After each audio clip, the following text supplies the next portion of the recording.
Alright, so this is my E4OD transmission out of my 1990 E150 Econoline, and I just wanted to make this video for documentation purposes, just for future reference once I've got this all back together.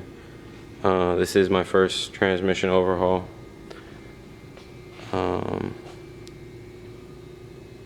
And I'll just briefly go into what we got going on here.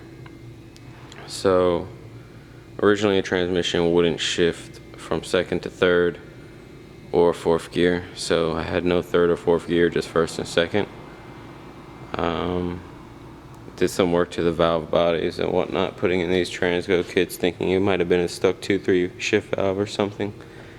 Didn't end up resolving my issue, so eventually got to the point to where we tore it apart and we found what the problems were. Something that's pretty typical for these E4ODs.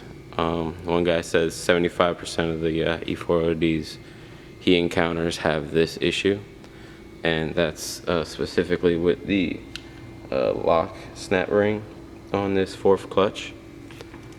And when I was taking everything out, this wasn't seated in here, so this little spiral spring wasn't inside being held properly with the snap ring. So the correction for that is this spiral snap ring, which I guess isn't supposed to pop out of the groove like these are known to do. Besides finding that, once I got to the rear end of the transmission, this was the I found some pieces of this inside the tail shaft housing. So this washer is gonna get replaced, but it originally sits about right here, I think. Maybe, yeah, I think it's like this. I'm pretty sure it sits like this, but it might be like this. But either way, it looks like this. Spun, and the parking gear that sits on top of this kind of smashed that down. So this is the replacement for it. You can see the ears aren't broken off, but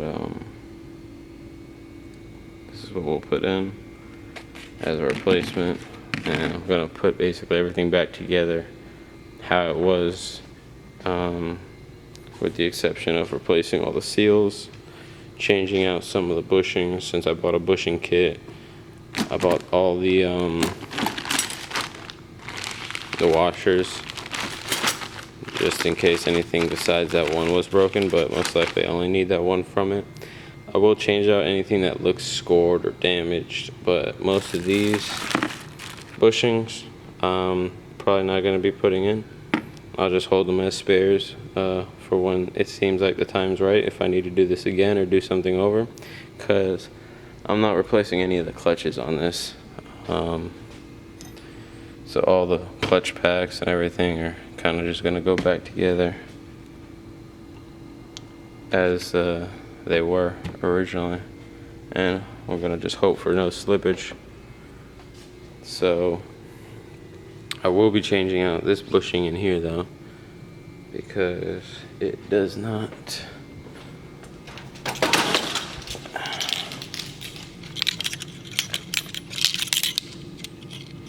doesn't look great. After I powder coated this, I feel like some of the just the sand in the air getting in through these side holes, because I had this plugged, but still, you know, the case and all got dirty, so I had to clean it once I finished having it sandblasted and coated. So it's got a nice finish, nice sparkle metallic. No one will ever be able to appreciate except for me, but it's nice. So for the most part, I'm installing the tugger kit as well from Transgo. I've already installed all the accumulator upgraded valves, valves in the main body.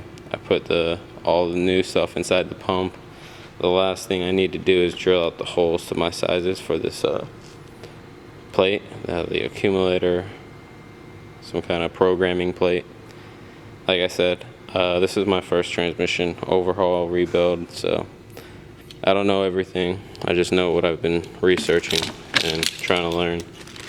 So most of that's all my old springs or some extra ones, because the one of the kits that I had was also very similar to the Tugger kit, to where it had a lot of the internal pieces, like the spiral snap ring here, and then the pump valve or whatever they call it. And so I got extras of those. But yeah, besides that, changing out all the seals, because rubber pieces that are 30 years old should get replaced at the very least.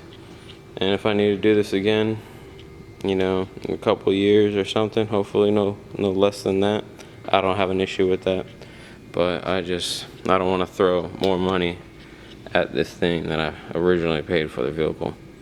So most of these bushings, as long as they don't feel bad, look scored, I'll be keeping them in.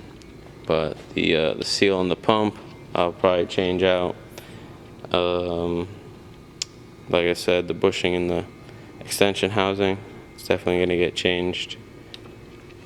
And most of these might stay, as long as it feels good, and you know, it feels pretty smooth. I don't see issues with that. So yeah, the only issues that were originally found were this snap ring not being held in place, which I believe that would have caused, you know, no third or fourth gear, since this is the fourth clutch. So we'll see. We'll see once everything gets back together. I'll go over all these parts too in a separate video, just going one by one as I'm putting it back in the case. I still have to clean up all the parts. The only thing that's been cleaned so far is the case, so all these parts on the bench right now are still dirty with transmission fluid and whatever clutch materials and whatnot that are inside of it. So this is where we're currently at, and I'll do another video just basically going over everything that I've changed once I'm putting it in. And yes, that's the pump. I've already done the modifications to it.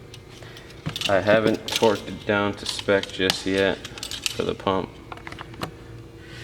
I was using that band to kind of hold it in place and tighten it to make sure it's aligned properly. It does slide into the transmission how it is right now, but I'm not 100% confident with the alignment of these two parts, the stator and the pump body. So I might loosen all these bolts and try to get it a little bit better.